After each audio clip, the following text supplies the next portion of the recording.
Good morning, good afternoon, good evening, wherever you're watching this from. We are back. We are back at the Shanghai International Circuit. Of course, this is the 2024 Formula One Chinese Grand Prix, where we will return to Shanghai after so many years since 2019. The last Grand Prix was in 2019 at this amazing circuit. One of my favourite circuits ever in F1, the Shanghai International Circuit. And I'm so glad this is back on the calendar. I'm so happy this is back on the calendar as well. I love it. I absolutely love the circuit. Absolutely love the circuit. Obviously, the last couple of years on why we've not been to Shanghai was obviously due to COVID, of course, due to the impact of COVID over there for the last couple of years. And it's so good to be back at the Shanghai International Circuit. And yes, let's get into it. Let's get into it then. Obviously, the DR2, DRS detection zones, detection zone 1, in between turns 11 to 12. Zone 2, just before you turn into the start finish straight, before turn 16.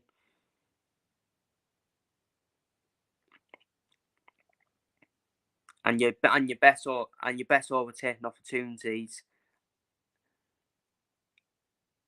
are definitely in sector 3, from turns 13 to 14. That long straight,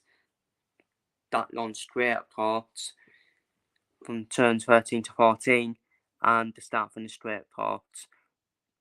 But also we have got that tricky. We have got one of the most difficult turns on this circuit, which is turns 1 to turn 2, where you're taking that right hand turn in turns 1 to 2, which is so tricky. But that's what I love about it. Because at the start, when them guys go out, chaos happens when you take that turn to turns 1 to 2. Chaos just happens. The difficulty on trying to keep the car on track, especially on that turn as well.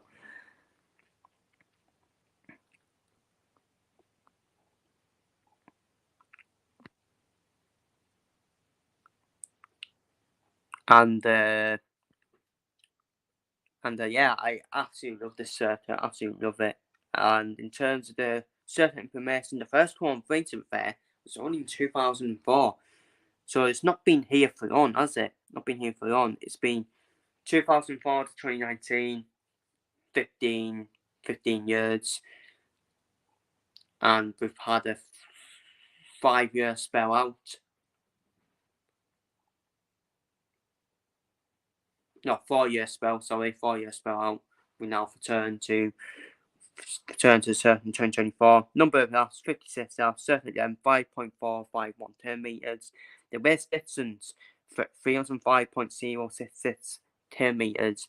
And the lap record was held by one of the greatest drivers ever in F1 history, Michael Schumacher, with a 132.238 in 2004 in that Ferrari, of course.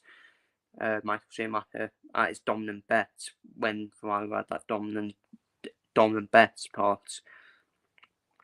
So the schedule then, practice 1 is 4:30 to 5:30 in the morning, so it's another early one, but not too bad in terms of like early. Sprint qualifying also takes place obviously on Friday, 8:30 to 9:14 in the morning. Then we move on to Saturday. On Saturday, we do have obviously the sprint race, 4 o'clock to 5 o'clock in the morning. So this is the first of the sprint races, the sprint weekend this season. Qualifying, actual qualifying, we have 8 p.m. to 9 p.m. on Saturday. So actual qualifying sets up the grid for the race, and obviously sprint qualifying sets up the sprint grid for Saturday in the sprint race, of course. And in the race, obviously the actual race starts at 8 8 o'clock in the morning, which ain't too bad, let's be real. It ain't too bad. So in terms of strategy then, the Chinese Grand Prix has a habit of throwing up exciting races with missed strategies, but tyre supplier Prix has predicted a one-stop obviously on Sunday. This information is from 2019, so I will change that from Sunday to next week. Cooler temperatures should make that easier, but it will still require a large degree of time management to make it work. So the possible race strategies then, the quickest is obviously a one-stopper, starting on the soft and onto the hard. The second quickest is the medium, starting on the medium and onto the hard. And the third quickest is a two-stopper, done onto the soft and then done onto the hard tyre. The circuit is unusual in that it's front limited, which means the front tyres take more of a hit than the rear tyres, and the limiting factor where it comes to performance decreasing and where that requires a slight different setup to many other circuits on the calendar, as drivers look to protect the front tyres rather than the rears. However, the soft compound in China has proved pretty fragile around the app, and on that compound it is the rears that are prone to overheating. As a result, the requirements from the car and driver in terms of time management can shift depending on whether they are running on the soft, medium or hard. That might help explain why the top 5 drivers opted. Obviously, this was from 2019. From 2019, it helped explain why the top 5 drivers opted to use the medium compound in qualifying 2 in order to start the race on that tyre and then switch to the hard for second stint. But obviously, it's all changed in terms of what you can use in terms of qualifying the thoughts. So it's all changed. A number of teams also found that soft starts using performance relative to the medium as early as lap 2, while the medium also offers a much wider pit stop window and creates strategy flexibility than the soft. So really, for me, you really want to be starting on the medium tyre, really. I think if you start on the soft tyre, for me, I think, asking for... I mean, death wish is probably brutal, but yeah, if you're starting on soft, you've made the one strategy straight away, in my opinion. But depends where you start. Depends where you start on the grid. If you're starting further on the back, then yeah, the doors further at the back will probably start on the soft tyre.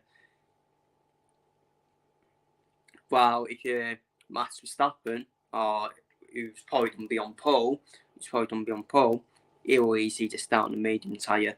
He won't be bothered about those behind him who start on soft tyre. To be honest with you, which will probably be Charles Leclerc, knowing him. Charles Leclerc will probably end up starting on a soft tyre if he is on the front row with Max Verstappen. Which, yeah, Charles Leclerc may overtake Verstappen, but Verstappen will probably think to himself, well, I've adopted on the tyres, so a medium will probably perform better on the track than the soft tyre straight away, in my opinion. Because a soft tyre can be pretty fragile, like on the north said there, can be pretty fragile straight away around China, especially when you're taking that tricky turn as well, in turns 1 to 2.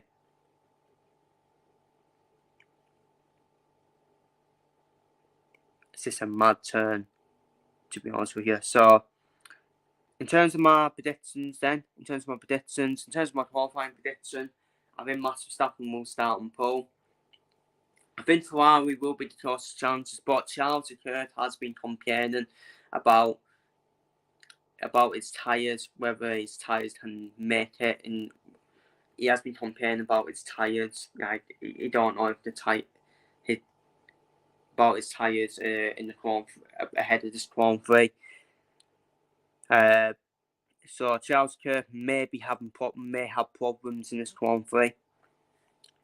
But in terms of qualifying, I think Sergio Perez is not really a qualifying guy, is he? He's more of a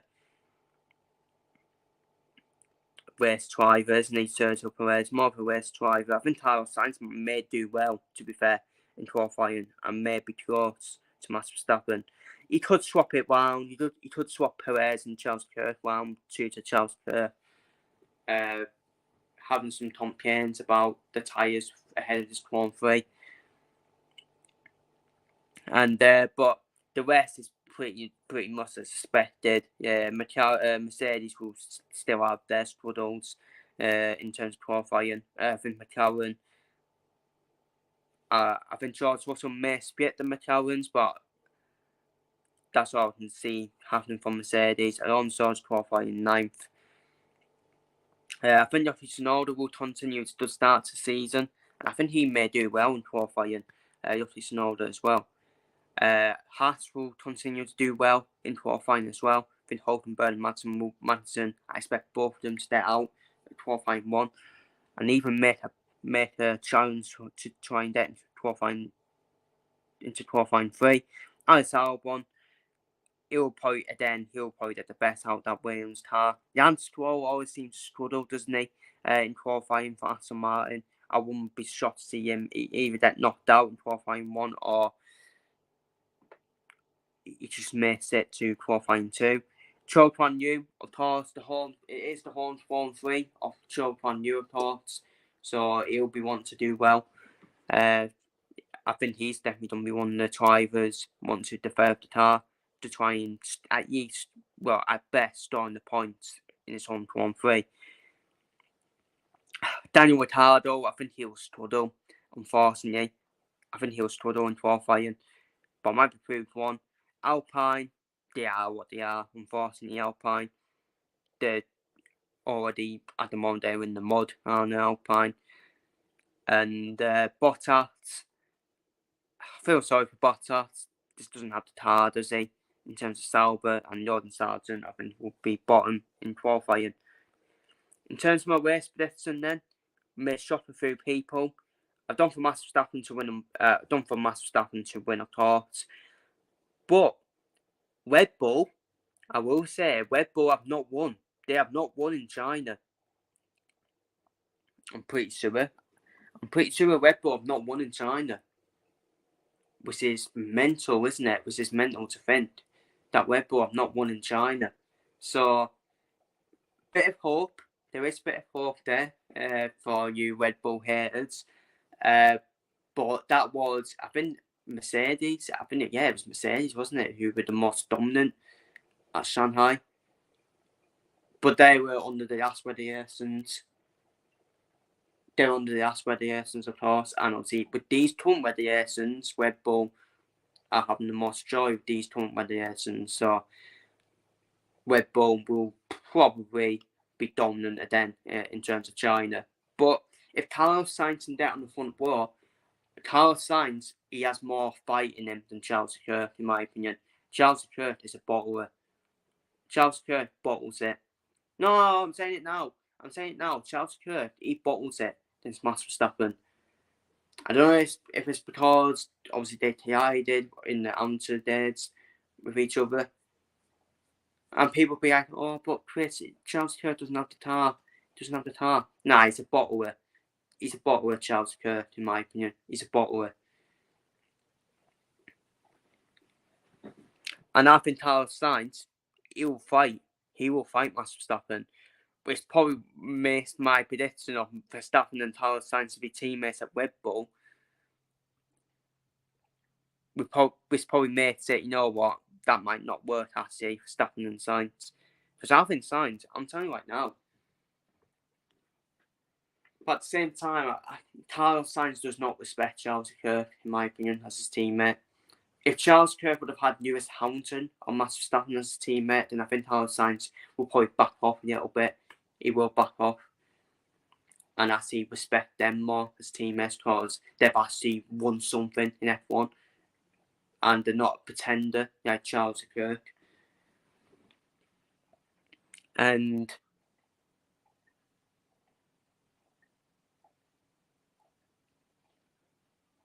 And for me, I think Carlos Sainz, and well, at the end of the day, he's trying for Ferrari. He'll give it a fight. He'll give a proper fight to Max Verstappen. He'll give Max Verstappen the challenge, in my opinion.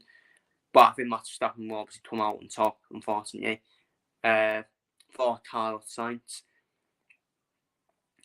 But I think Carlos Sainz can easily hold off Sergio Perez. Because Sergio Perez will obviously make its way through the grid. And Perez, we want to try and get that 1-2 for Red Bull. So it's more likely going to be Sainz versus Perez, that battle, in my opinion.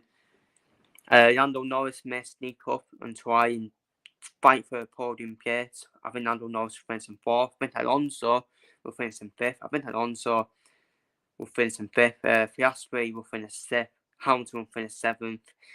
Hamilton will probably...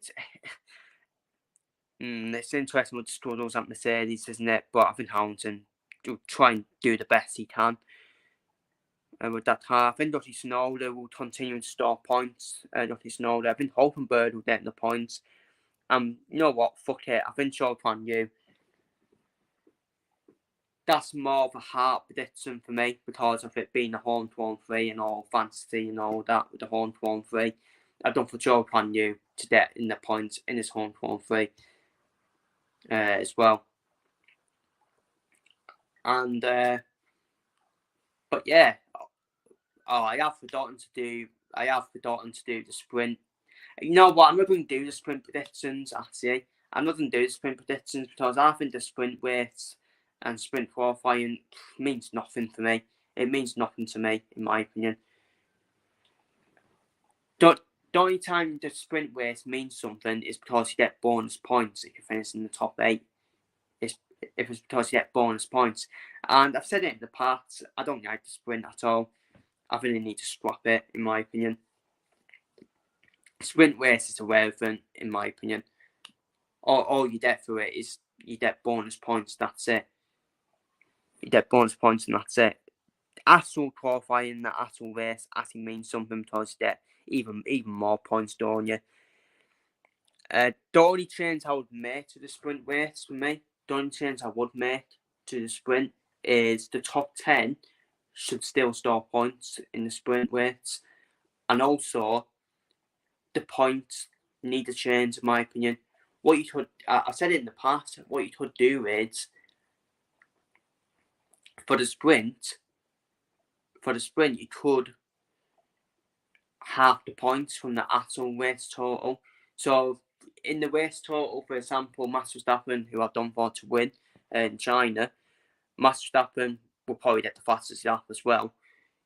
So, let's say 26 points for Max Verstappen. And let's say if Max Verstappen wins the sprint race as well, I think Max Verstappen should get half the 26 points from the actual race, which would be 13 points.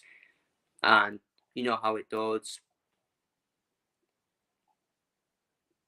Each position you go down, obviously half the points of the actual race points total. So that's what I think should happen in the sprint race, but it won't happen. But the sprint is here to stay, unfortunately, because the sprint idea is from the Americans. The Americans love their sprints, don't they? So in terms of the formula, so it's going to stay, unfortunately. It's going to stay, and obviously everyone's won by Americans. And that's all I have to say, really. So, but so glad to be back in China. Shanghai International Circuit. Obviously, I'm not in China, but one of my favourite Grand Prix in F1, the Shanghai International Circuit. One of my favourite Grand Prix, and can't wait to be back. As this is obviously my F1 Chinese Grand Prix preview for the return to China, for the return to Shanghai next week. Feel free to leave your thoughts down below. Can anyone challenge? Will this finally be Red Bull's first win in China? Feel free to leave your thoughts down below in the comments. Take care.